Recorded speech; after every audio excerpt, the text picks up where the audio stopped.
Tonight was Animal Night. This was really cool with the cars.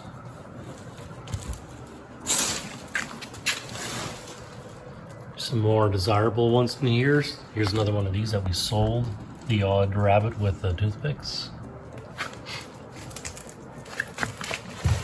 Some really cool ones. Lots of these squirrels hanging on the tree. Some cats, lots of cats. Some western ones.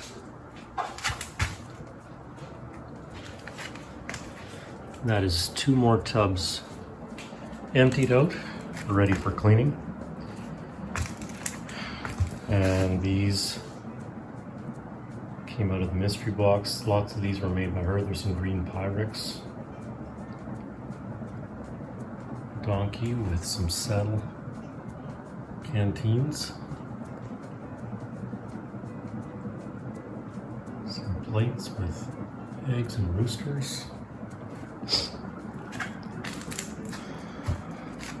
Pile of paper.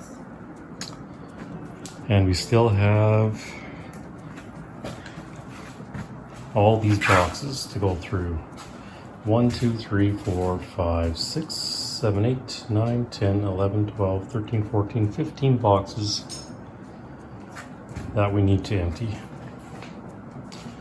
These shelves are not going to be enough. So we're going to have to clear out. Let's see, 500. It'd be nice to sell 500. Let us know if you're looking for something. We have many.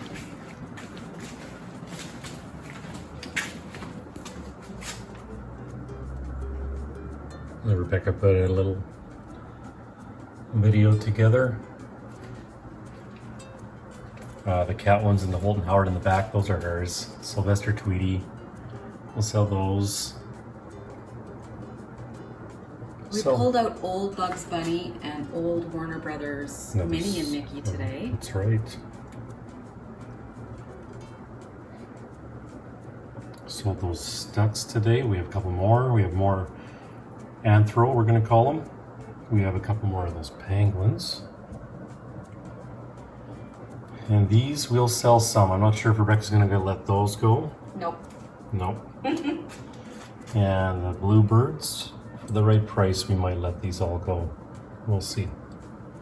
This is a combination set. It's a napkin holder, salt and pepper, and a toothpick holder. So we'll have to see what they are worth roughly online and go from there.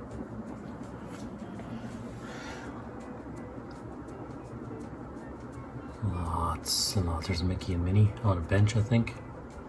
Another squirrel.